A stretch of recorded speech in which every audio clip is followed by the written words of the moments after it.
DRV न्यूजच्या स्टुडिओमध्ये प्रभाकर राय यांच्या भारत गाथा या मॅगझिनचं आज प्रकाशन झालेलं आहे आणि यानिमित्त किरण दामले आहेत जे आपण त्यांच्याशी चर्चा करूया। काय सांगाल आज भारत गाथा जे प्रभाकर राय यांचं पुस्तक जे मॅगझिन आज प्रकाशित झालेलं आहे। प्रभाकर राय हे एक प्रकारे सेवा कार्यासाठी वाहून दिलेलं असं व्यक्तिमत्व आहे आणि अतिशय अभ्यासू चिंतक असं एक व्यक्तिमत्व आहे ज्याने आपल्या DRV न्यूजवरतीच गीतेचं जे एक प्रकारे विश्लेषण ते करतात। आपण सर्वांनी त्याचा हे घेतलं असेल, रसग्रहण केलं असेल, तर आज हे भारत गाथा हे जे प्रकाशन त्यांचं आज होतं आहे त्याच्याबद्दल मी त्यांचं विशेष अभिनंदन करतो। ये भारत गाथा मतलब भारत की कहानी, और भारत गाथा में हमने भारत एक प्राचीन राष्ट्र है।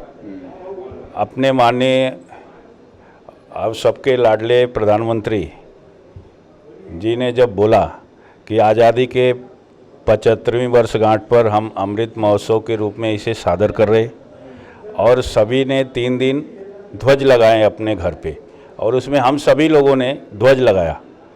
हर एक हृदय में भारत जागृत हुआ। उसी समय एक विचार आया कि भारत एक प्राचीन राष्ट्र के कारण इसका एक इतिहास जो आज तक हमें हमारे पूर्वजों ने दिया है वो क्यों कैसे हम आने वाली जनरेशन तक पहुंचाएंगे। और यहाँ पे सत्य के खोज के लिए और सत्य को लेकर चलने वालों की एक लंबी संघर्ष गाथा भी है।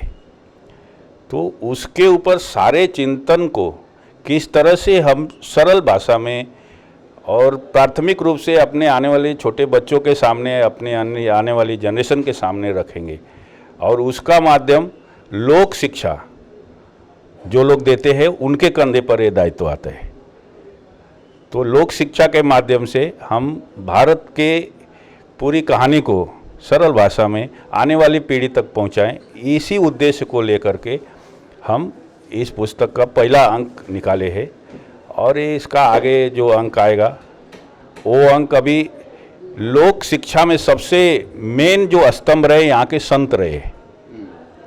संतों ने भारत की गाथा अपनी वाणी में मिश्रित करके अपने अपने कविता के माध्यम से, अभंग के माध्यम से, दोहे के माध्यम से, चौपाई के माध्यम से आम जनता तक पहुँचाए। भाषा कुछ भी रही है लेकिन सबका जो आधार रहा है वो सत्य रहा है, वो सत्य को खोजने के लिए प्रयत्न रहा है। तो उस प्रयत्न को उन्होंने क्या इसके लिए मेहनत किया है उसी को हम लोगों तक पहुँचाए। इसलिए जो आने वाला अंक है वो एक तरह से भारत संत गाथा है, जिसमें पूरे भारत में जितने भी संत रहे और जिन लोगों ने जो सत्य को खोजने के लिए अपने जीवन की आहुति दी उनके जीवन चरित्र को छोटे में लोगों के सामने रखे, ताकि हमारे आने वाली पीढ़ी उनके प्रयत्न को समझे और उस कार्य को आगे लेके जाए। ये हमारा उद्देश्य है।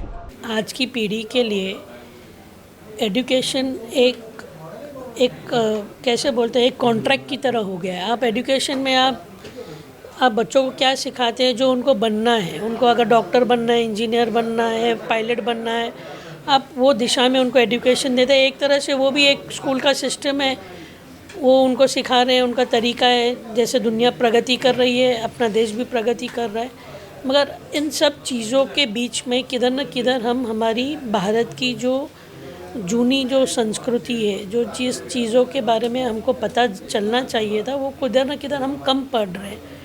तो ऐसे लोग जब समाज में ऐसी चीज़ें लेके आते हैं, जैसे ये पुस्तक हो गई है, तो इसके प्रति आने वाली जो जनरेशन या जो अभी की जो जनरेशन है वो समझ सकती है कि ये भारत का निर्माण होने में कितनी कठिनाइयाँ, कितने अलग अलग जाति के लोग, कितने धर्मों के लोग, कितने अलग अलग तरीके के लोग इसमें जुड़े हुए हैं। तो ये तो एक पहला अंक है जो आपने देखा है, उसमें तो एक बहुत छोटे तरीके से विश्लेषण किया गया है। और इस किताब की अगर आप ख़ास बात देखेंगे तो बहुत ही सिंपल भाषा में लिखा गया है। क्या होता है कि जब हम बच्चों को हिस्ट्री के बारे में बोलते हैं तो वो बहुत बात सुनने से या बात करने से पीछे हटते हैं, क्योंकि वो बहुत कॉम्प्लिकेटेड रहता है, तो इस तरीके से रहता है। मगर प्रभाकर राय जी का मैं तो बहुत आभार मानूंगा, उन्होंने एक सरल भाषा में ऐसी पुस्तक निकाली है। ये पहला अंक है और भी अंक निकलेंगे। ये आज की जनरेशन के लिए तो बहुत ही ज़रूरी है ऐसी चीज़ें निकलना। सुमारे 15 ते 20 सालापूर्वी कुर्ल्यात आले लहानपणापासून जवळजवळ ते संघाचे प्रचारक होते. इथे आल्यावरसुद्धा ते प्रचारक जसे राहतात तसेच राहिले. सर्वांच्या घरी जायचे. आम्हाला त्यांनी राष्ट्रभक्ती संतांच्याच खरं एक प्रकारचे संबंध आल्यामुळे आम्हाला त्यांनी सुशिक्षित केलं. आणि हे कार्य आता ते जिल्हा रायगड आपला महाराष्ट्रात आहे तिथे ते करत आहेत. आम्ही त्यांचे मुद्रक असल्यामुळे त्यांचं कार्य आम्हाला जास्ती समजतं. आता ते रायगडला जे आहेत त्याने म्हणजे त्या 4-5 त्यांची मुलं आहेत त्या मासिकाच्या मागे छापलेले आहेत. त्यांचं आता म्हणजे गरीब परिस्थितीतल्या मुलांना 2-2 लाख रुपये इन्कम होईल असं त्यांनी शिक्षण दिलेलं आहे. हे गौरवास्पद आहे. 4 मुलं आहेत ती. तसंच एखाद्या म्हणजे कोणाचं ह्याचं हार्टचं ऑपरेशन असेल ते पण अशा लोकांनासुद्धा ते मदत करतात. आणि त्यांच्या मागे समाज लगेच उभा राहतो. ते कधी त्यांचं पराभूत झालेलं मी तर पाहिलं नाही. त्यांनी कार्य सुरू करावं आणि समाजाने ते उचलून धरावं अशी त्यांची परंपरा आहे. मी त्यांना धन्यवाद देतो. कार्य पुढे असंच रेटाने जावं आणि ते पुस्तक जे छापतायत ते आम्हाला अजून 10 अंक छापायची संधी मिळावी. धन्यवाद. मॅगझिन संदर्भात बोलायचं झालं तर प्रभाकरजी रावांबरोबर मी जवळजवळ 20 वर्ष त्यांचं पूर्वीपासून कार्य बघतोय. जबरदस्त कार्य आहे. पण एवढं त्यांच्याबद्दल बोलायला गेलं तर खूप काय आहे, वेळ कमी पडेल. फक्त एवढंच सांगेन की आज हे अमृत महोत्सव कार्यक्रम ठेवला आहे, बरोबर आहे. त्यांचं अमृत प्रेरणा, त्यांची अमृत हे असं आहे की मृताला संजीवनी देण्याचं कार्य करतं.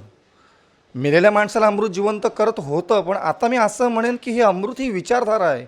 हे मृत विचारधारा म्हणजे जो अज्ञान आहे, आता अज्ञानाला प्रकाश म्हणजे संजीवन देण्याचं कार्य हे अमृत करतोय, म्हणजे अमृत प्रेरणा करतोय. असं हे अमृताचं कार्य हे आज प्रभाकरजी रॉय हे पुस्तकाच्या माध्यमातून प्रत्येकाला एक संजीवनी देण्याचं कार्य करत आहेत. अमृत. आणि हे अमृत ह्या भारताच्या गाथेला, ह्या भारताच्या प्रत्येक नागरिकाला जर मिळालं तर इतिहासात जेवढे पराक्रमी राजे, पराक्रमी जेवढे संत होऊन गेले, महंत घेऊन गेले, हे महंत कार्य अमृताचंच होतं. आणि हे आत्ता तीच विचारधारा हे प्रभाकर यांच्या माध्यमातून मिळतोय. तर मी एवढंच प्रभाकरजी यांना